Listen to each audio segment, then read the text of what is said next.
Documento 104. El crecimiento del concepto de la Trinidad. No se debe confundir el concepto de la Trinidad de la religión revelada con las creencias en las tríadas de las religiones evolucionarias. Las ideas de las tríadas surgieron de muchas relaciones sugestivas, pero principalmente debido a las tres articulaciones de los dedos, y porque era necesario un mínimo de 3 patas para estabilizar un taburete, porque 3 puntos de apoyo podían sostener una tienda.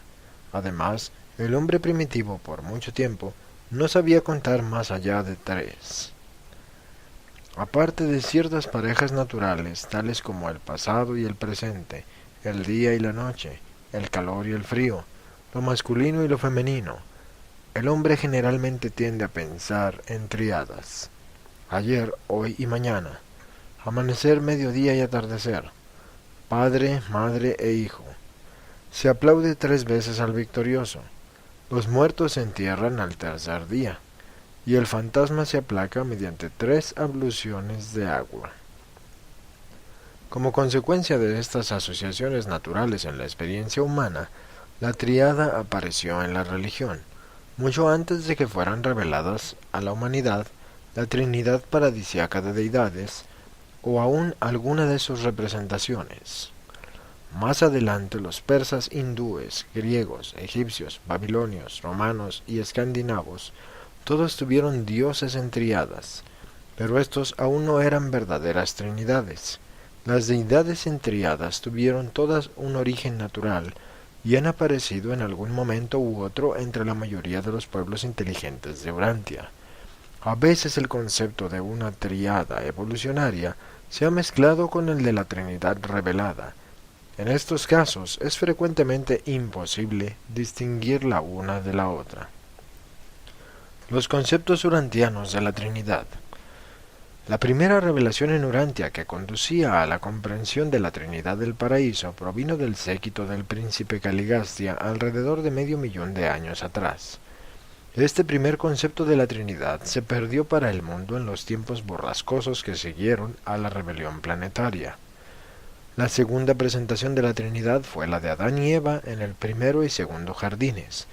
Estas enseñanzas no se habían borrado completamente, ni siquiera en los tiempos de Maquiaventa Melquisedec, alrededor de 35.000 años más tarde, porque el concepto de la Trinidad de los hetitas persistió en la Mesopotamia y en Egipto, pero más específicamente en la India, donde fue perpetuado largamente en Agni, el dios védico del fuego con 3 cabezas.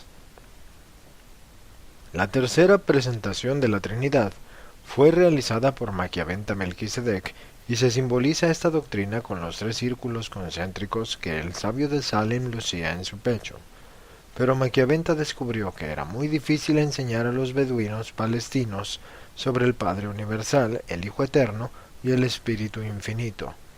La mayor parte de sus discípulos pensaban que la Trinidad consistía en los 3 altísimos de Norlatiadec. Unos pocos concibieron la Trinidad como el soberano del sistema, el padre de la constelación y la deidad creadora del universo local. Aún menos entre ellos captaron en forma muy remota la idea de la asociación en el paraíso del Padre y el Hijo y el Espíritu.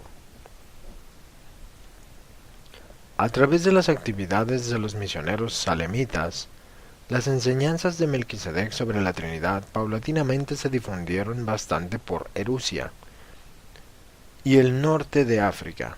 Frecuentemente es difícil distinguir entre las tríadas y las trinidades en las edades más recientes de los anditas y post-Melquisedec,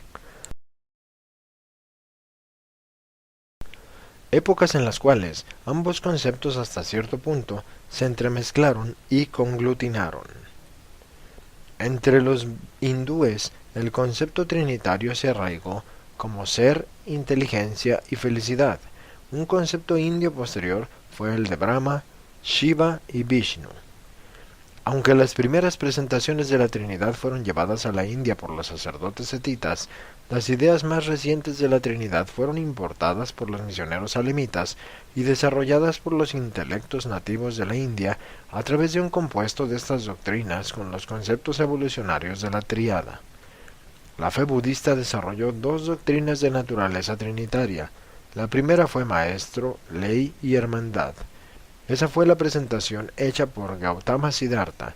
La idea más reciente que se desarrolló en la rama septentrional de los seguidores de Buda comprendía al Señor Supremo, al Espíritu Santo y al Salvador encarnado. Estas ideas de los hindúes y budistas eran verdaderos postulados trinitarios, o sea, la idea de la manifestación triple de un Dios monoteísta. La verdadera concepción de la Trinidad no es simplemente el agrupamiento de tres dioses separados. Los hebreos conocían sobre la Trinidad de las tradiciones eneas de los días de Melquisedec, pero su ardor monoteísta por el Dios único, Yahvé, había eclipsado estas enseñanzas de tal manera que al tiempo de la aparición de Jesús, la doctrina Elohim se había prácticamente desarraigado de la teología judía. La mente hebrea no podía reconciliar el concepto trinitario con la creencia monoteísta en el Señor único, el Dios de Israel.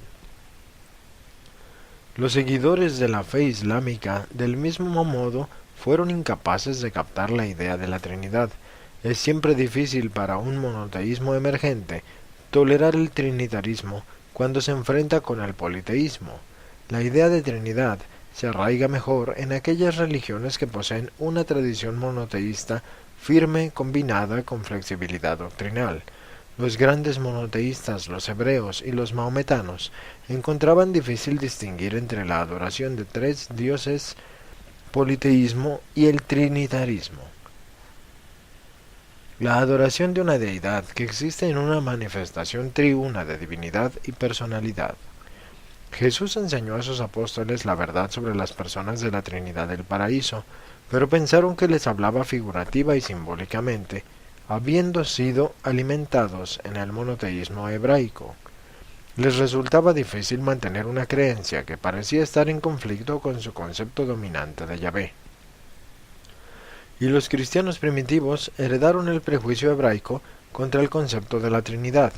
La primera Trinidad del cristianismo fue proclamada en Antioquía y consistía en Dios, su Verbo y su sabiduría.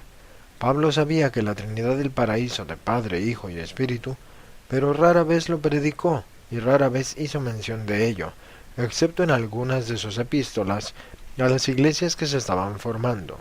Además, así como hicieron los demás apóstoles, Pablo confundió a Jesús, el Hijo Creador del universo local, con la segunda persona de la deidad, el Hijo Eterno del Paraíso. El concepto cristiano de la Trinidad, que comenzó a ganar reconocimiento hacia fines del primer siglo después de Cristo, comprendía el Padre Universal, el Hijo Creador de Nevadón y la Ministra Divina de Salvington, Espíritu Materno del universo local y consorte creativa del Hijo Creador. Desde los tiempos de Jesús, no se ha conocido en Urantia la identidad factual de la Trinidad del Paraíso, excepto por parte de unos pocos individuos a quienes esto les fue específicamente revelado. Hasta su presentación en estas declaraciones revelatorias, pero aunque el concepto cristiano de la Trinidad erró de hecho, era prácticamente verdadero respecto de las interrelaciones espirituales, solo en sus implicaciones filosóficas y consecuencias cosmológicas sufrió desconcierto este concepto. Ha sido difícil para muchos de mente cósmica creer que la segunda persona de la deidad, el segundo miembro de la infinita Trinidad, se hallaba una vez en Urantia. Y aunque en espíritu esto es verdad, en la realidad no es un hecho. Los creadores Micael incorporan plenamente la divinidad del Hijo Eterno, pero no son la personalidad absoluta. La unidad de la Trinidad y la pluralidad de la deidad. El monoteísmo surgió como protesta filosófica contra la incoherencia del politeísmo.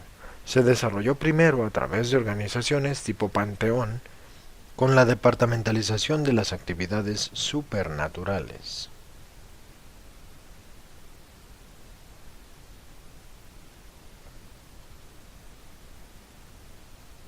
Luego, a través de la exaltación enoteísta de un solo Dios por encima de muchos, y finalmente hasta excluir a todos excepto al Dios único de valor final.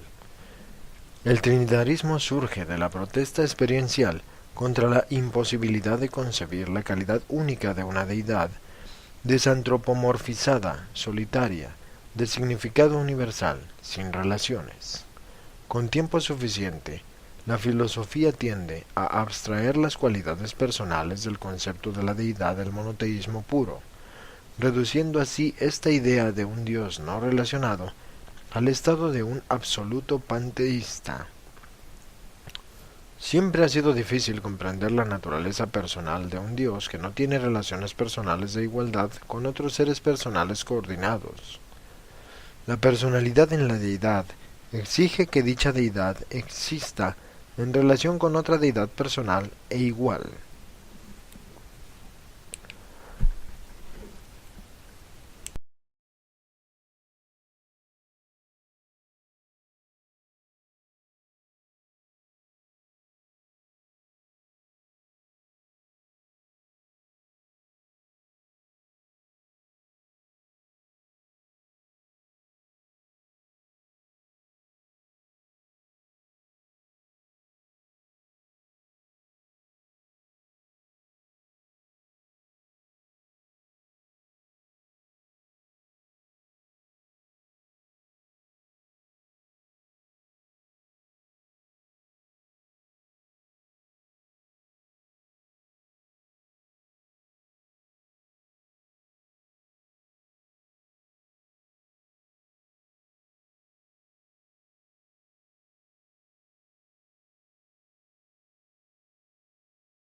A través del reconocimiento del concepto de la Trinidad, la mente del hombre puede esperar captar algo de la interrelación de amor y ley en las creaciones espaciotemporales.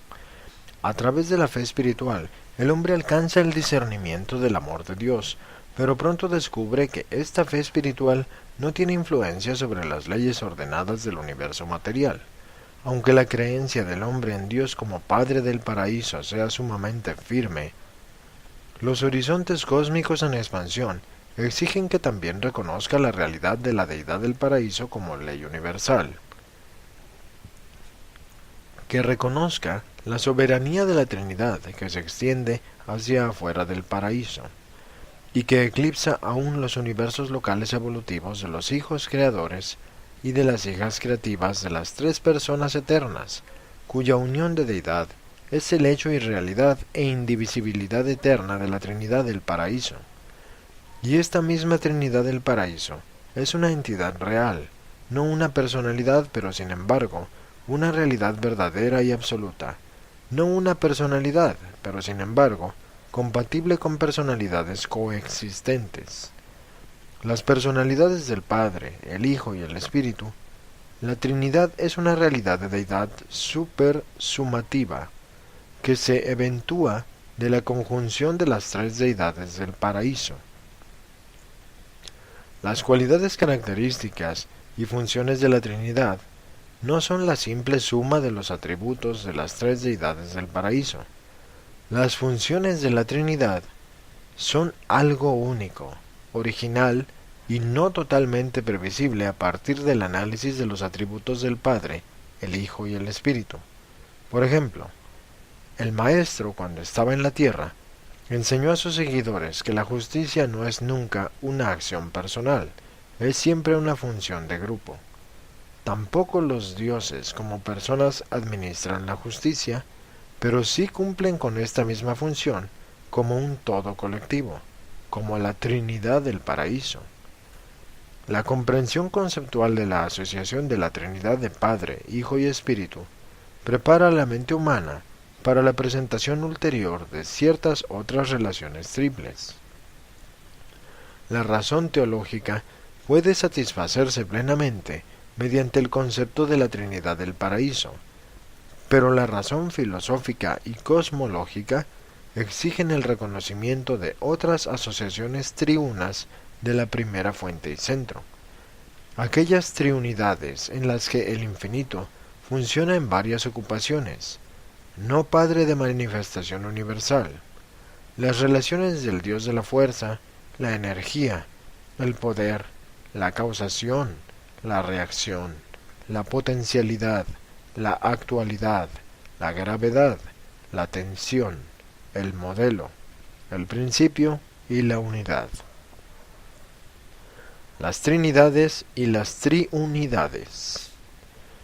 Aunque la humanidad de cuando en cuando ha captado cierta comprensión de la Trinidad de las tres personas de la deidad, la uniformidad exige que el intelecto humano perciba que hay ciertas relaciones entre los siete absolutos. Pero todo lo que es verdad respecto de la Trinidad del Paraíso no es necesariamente verdad de una triunidad, porque una triunidad es algo distinto de una trinidad. En ciertos aspectos funcionales, una triunidad puede ser análoga a una trinidad, pero no es nunca homóloga en su naturaleza a una trinidad. En Urantia, el hombre mortal está pasando por una gran era de horizontes en expansión y conceptos en ampliación, y su filosofía cósmica debe acelerar en su evolución para mantenerse al ritmo de la expansión de la arena intelectual del pensamiento humano. A medida que la conciencia cósmica del hombre mortal se expande, éste percibe la interrelación de todo lo que encuentra en su ciencia material, filosofía intelectual y discernimiento espiritual. Sin embargo, a pesar de toda esta creencia de la unidad del cosmos, el hombre percibe la diversidad de toda existencia. A pesar de todos los conceptos que conciernen la inmutabilidad de la deidad, el hombre percibe que vive en un universo de cambio constante y crecimiento experiencial. Aparte de la comprensión de la supervivencia de los valores espirituales, el hombre tiene que tomar en cuenta constantemente las matemáticas y prematemáticas de la fuerza, la energía y el poder. De alguna manera, la eterna plenitud de la infinidad debe ser reconciliada con el crecimiento temporal de los universos en evolución y con la condición incompleta de los habitantes experienciales de los mismos. En cierto modo, el concepto de la infinitud total debe ser segmentado y calificado de manera tal que el intelecto mortal y el alma morontial puedan aferrar este concepto de valor final y significado espiritualizador. Aunque la razón exige una unidad monoteísta de realidad cósmica, la experiencia finita requiere el postulado de absolutos plurales y de su coordinación en las interrelaciones cósmicas. Sin existencias coordinadas, no hay posibilidad de aparición de diversidad de relaciones absolutas. No hay posibilidad para la operación de las diferenciales variables, modificadores, atenuadores, calificadores y disminuidores. En estos documentos, la realidad total o infinidad ha sido presentada como existe en los siete absolutos. 1. El Padre Universal. 2. El Hijo Eterno. 3. El Espíritu Infinito. 4. La Isla del Paraíso. 5. El Absoluto de Deidad.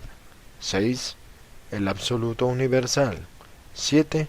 El absoluto no calificado. La primera fuente y centro, que es Padre del Hijo Eterno, es también el modelo de la Isla del Paraíso. Él está no calificado en cuanto a la personalidad en el Hijo, pero está potencializado en cuanto a la personalidad en el absoluto de deidad. El Padre está revelado en cuanto a la energía, el paraíso Jabona, y al mismo tiempo está oculto en lo que refiere a la energía, el absoluto no calificado.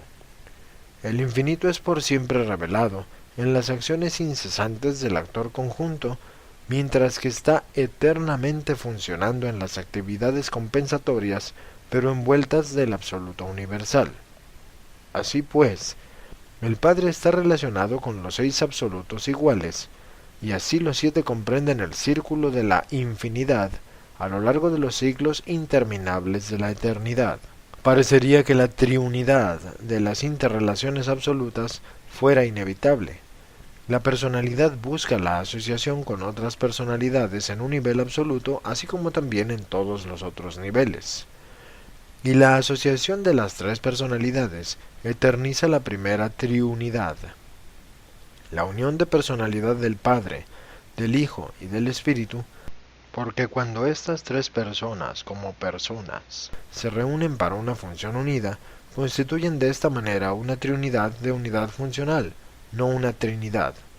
una entidad orgánica, pero sin embargo una triunidad, una unanimidad funcional agregada triple. La Trinidad del Paraíso no es una triunidad, no es una unanimidad funcional, más bien es deidad individida e indivisible. El Padre, el Hijo y el Espíritu, como personas, pueden tener una relación con la Trinidad del Paraíso, porque la Trinidad es su deidad individida. El Padre, el Hijo y el Espíritu no sostienen tales relaciones personales con la primera triunidad, porque esa es su unión funcional como tres personas. Solo como la Trinidad, como deidad individida, mantienen colectivamente una relación externa con la triunidad de su agregación personal. De este modo, la Trinidad del Paraíso es única entre las relaciones absolutas. Hay varias triunidades existenciales, pero solo una Trinidad existencial. Una triunidad no es una entidad. Es funcional más bien que orgánica. Sus miembros son socios más bien que corporativos. Los componentes de las triunidades pueden ser entidades, pero la triunidad misma es una asociación. Existe, sin embargo, un punto de comparación entre la Trinidad y la triunidad. Ambas emanan en funciones que son algo distinto de la suma discernible de los atributos de los miembros componentes. Pero aunque sean así comparables desde un punto de vista funcional, por lo demás no exhiben ninguna relación categórica. Están groseramente relacionadas como la relación de la función a la estructura. Pero la función de la asociación de la triunidad no es la función de la estructura o entidad de Trinidad.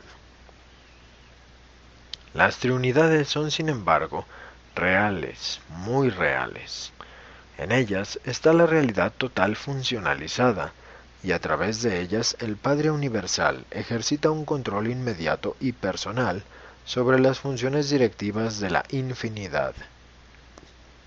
Las 7 triunidades.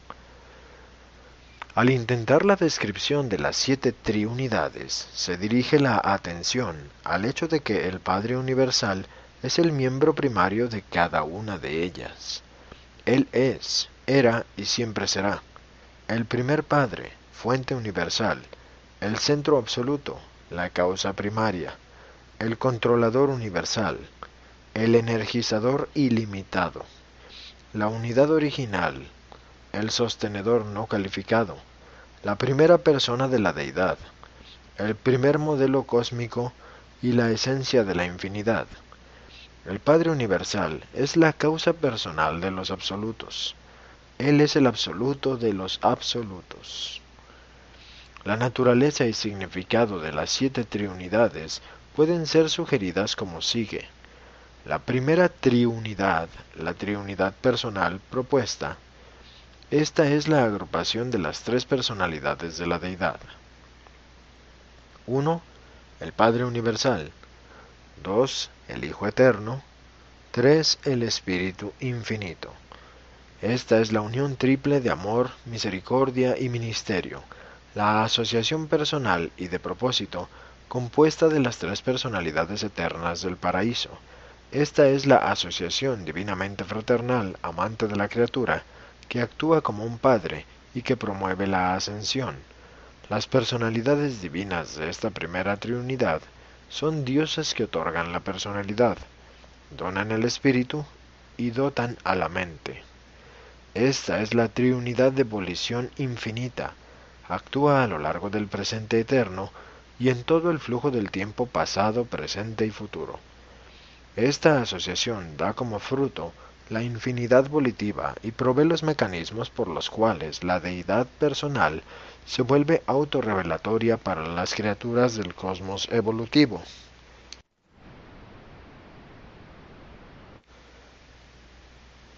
La segunda triunidad, la triunidad del poder modelo, ya se trate de un diminuto ultimatón, una estrella llameante o una nébula en remolino, aún del universo central o de los superuniversos, desde la más pequeña hasta la más grande de las organizaciones materiales, siempre el modelo físico, la configuración cósmica, se deriva de la función de esta triunidad. Esta asociación consiste en 1. El Padre-Hijo.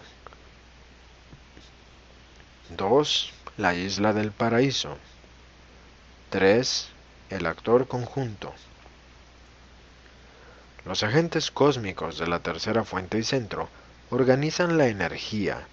La energía está formada según el modelo del paraíso, la materialización absoluta, pero detrás de toda esta manipulación incesante está la presencia del Padre-Hijo, cuya unión activó por primero el modelo original del paraíso en la aparición de Jabona, concomitante con el nacimiento del Espíritu Infinito, el actor conjunto. En la experiencia religiosa las criaturas se ponen en contacto con el Dios que es amor, pero tal discernimiento espiritual no debe eclipsar jamás el reconocimiento inteligente del hecho universal del modelo original que es el paraíso. Las personalidades del paraíso involucran la adoración voluntaria de todas las criaturas mediante el poder sobrecogedor del amor divino y conducen a todas estas personalidades nacidas del Espíritu a las delicias excelsas del servicio interminable de los hijos finalistas de Dios. La segunda triunidad es el arquitecto del escenario espacial en el cual se desarrollan estas transacciones. Ella determina los modelos de la configuración cósmica. El amor puede caracterizar a la divinidad de la primera triunidad, pero el modelo original es la manifestación galáctica de la segunda triunidad. Lo que la primera triunidad es para las personalidades evolutivas, la segunda triunidad es para los universos evolutivos. El modelo y la personalidad son dos de las grandes manifestaciones de las acciones de la primera fuente y centro. Y aunque sea muy difícil de comprender, es sin embargo verdad que el poder modelo y la persona amante son una y la misma realidad universal.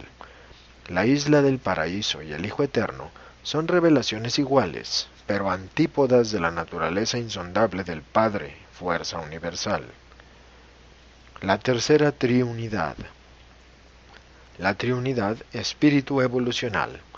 La totalidad de la manifestación espiritual tiene su comienzo y su fin en esta asociación que consiste en 1. El Padre Universal, 2. El Hijo Espíritu, 3. El Absoluto de Deidad. Desde la potencia espiritual hasta el espíritu paradisiaco, todo espíritu encuentra expresión de realidad en esta asociación triuna de la esencia del espíritu puro del Padre, los valores activos del espíritu del Hijo Espíritu y los potenciales espirituales ilimitados del absoluto de deidad. Los valores existenciales del espíritu tienen su génesis primordial, su manifestación completa y su destino final en esta triunidad. El Padre existe antes del Espíritu. El Hijo Espíritu funciona como espíritu activo creador. El absoluto de deidad existe como espíritu que todo lo abarca, aún más allá del espíritu. La cuarta triunidad, la triunidad de la infinidad energética. Dentro de esta triunidad se eternizan los comienzos y los fines de toda realidad energética, desde la potencia del espacio hasta Monota. Este grupo comprende lo siguiente: 1. El Padre Espíritu. 2. La isla del paraíso. 3. El absoluto no calificado. El paraíso es el centro de la activación de la fuerza energía del cosmos, la posición universal de la primera fuente y centro, el punto focal cósmico del absoluto no calificado y la fuente de toda energía. Existencialmente presente dentro de esta trinidad está el potencial de energía del cosmos infinito, del cual el gran universo y el universo maestro son tan solo manifestaciones parciales. La cuarta triunidad controla absolutamente las unidades fundamentales de la energía cósmica y las libera del control del absoluto no calificado en proporción directa a la aparición en las deidades experienciales de capacidad subabsoluta de control y estabilización del cosmos en metamorfosis. Esta triunidad es fuerza y energía. Las posibilidades sin fin del absoluto no calificado están centradas alrededor del absolutum de la isla del paraíso, de la cual emanan las inimaginables agitaciones del estado de reposo, por otra parte estático del no calificado, y el latido sin fin del corazón material del paraíso del cosmos infinito late en armonía con el modelo insondable y el plan misterioso del energizador infinito, la primera fuente y centro. La quinta triunidad, la triunidad de la infinidad reactiva. Esta asociación consiste en 1. El Padre Universal, 2. El Absoluto Universal, 3. El Absoluto no calificado. Esta agrupación produce la eternización de la realización de la infinidad funcional de todo lo que es actualizable dentro de los dominios de la realidad no deidad. Esta triunidad manifiesta una capacidad reactiva ilimitada a las acciones y las presencias volitivas, causativas, tensionales y modelnales de otras triunidades. La sexta triunidad, la triunidad de la deidad cósmico asociada. Este grupo consiste en 1. El Padre Universal, 2. El Absoluto de Deidad, 3. El Absoluto Universal. Esta es la asociación de la deidad en el cosmos, la inmanencia de la deidad en conjunción con la trascendencia de la deidad. Este es el último alcance de la divinidad en los niveles de infinidad hacia aquellas realidades que yacen fuera del dominio de la realidad deificada. La séptima triunidad, la triunidad de la unidad infinita. Esta es la unidad de infinidad manifiesta funcionalmente en el tiempo y en la eternidad, la unificación coordinada de los actuales y los potenciales. Este grupo consiste en 1. El Padre Universal, 2. El Actor Conjunto, 3. El Absoluto Universal. El actor conjunto integra universalmente los variables aspectos funcionales de toda la realidad actualizada en todos los niveles de manifestación, desde los finitos a los trascendentales y hasta los absolutos.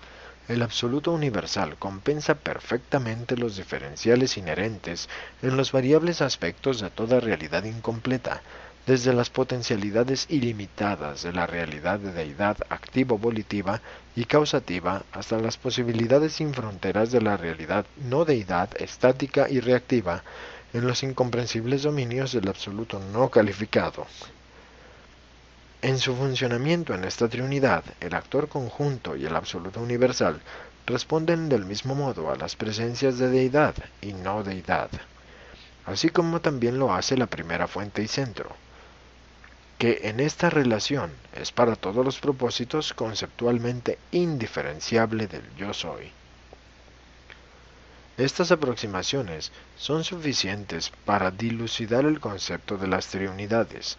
No conociendo el nivel último de las triunidades, vosotros no podéis comprender plenamente las primeras 7. Aunque no creemos sabio intentar elaboraciones ulteriores, podemos declarar que hay 15 asociaciones triunas de la primera fuente y centro, 8 de las cuales no son reveladas en estos documentos. Estas asociaciones no reveladas se refieren a realidades, actualidades y potencialidades que están más allá del nivel experiencial de la supremacía. Las triunidades son la rueda de equilibrio funcional de la infinidad, la unificación de la unicidad de los 7 absolutos de infinidad. Es la presencia existencial de las triunidades la que permite que el Padre, Yo Soy, experimente la unidad de infinidad funcional a pesar de la diversificación de la infinidad en 7 absolutos. La primera fuente y centro es el miembro unificador de todas las triunidades. En él todas las cosas tienen sus comienzos incondicionados, sus existencias eternas, sus destinos infinitos. En él consisten todas las cosas.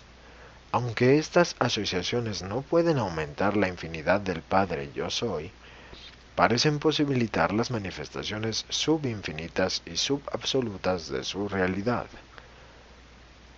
Las 7 triunidades multiplican la versatilidad, eternizan nuevas profundidades, deifican nuevos valores, divulgan nuevas potencialidades, revelan nuevos significados, y todas estas manifestaciones diversificadas en el tiempo y el espacio y en el cosmos eterno son existentes en la éstasis hipotética de la infinidad original del Yo Soy.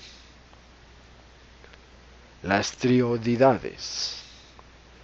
Existen ciertas otras relaciones triunas que son de constitución sin padre, pero no son verdaderas triunidades, y están siempre diferenciadas de las triunidades con padre. Han sido llamadas variadamente triunidades asociativas, triunidades coordinadas y triodidades. Son consiguientes a la existencia de las triunidades. 2 de estas asociaciones están constituidas como sigue. La triodidad de la actualidad. Esta triodidad consiste en la interrelación de 3 actuales absolutos. 1. El Hijo Eterno. 2. La Isla del Paraíso. 3. El Actor Conjunto. El Hijo Eterno es el absoluto de la realidad espiritual, la personalidad absoluta. La Isla del Paraíso es el absoluto de la realidad cósmica, el modelo absoluto. El actor conjunto es el absoluto de la realidad mental, el coordinado de la realidad espiritual absoluta, y la síntesis existencial de deidad, de la personalidad y poder. Esta asociación triuna eventúa la coordinación de la suma total de las realidades actualizada, de espíritu, cósmica o de mente. Es no calificada en actualidad. La triodidad de la potencialidad. Esta triodidad consiste en la asociación de los 3 absolutos de potencialidad. 1. El absoluto de deidad. 2. El absoluto universal. 3. El absoluto no calificado. De esta manera, están interasociados los depósitos infinitos de toda realidad de energía latente, de espíritu, de mente o cósmica. Esta asociación produce la integración de toda la realidad de energía latente. Es potencialmente infinita. Las triunidades se ocupan principalmente de la unificación funcional de la infinidad, y las triodidades se preocupan de la aparición cósmica de las deidades experienciales. Las triunidades se ocupan indirectamente, pero las triodidades se preocupan directamente por las deidades experienciales suprema, última y absoluta. Aparecen en la síntesis emergente de poder, personalidad del Ser Supremo. Y para las criaturas del tiempo y del espacio, el Ser Supremo es una revelación de la unidad del Yo Soy. Presentado por un Melquisedec de Nevadón.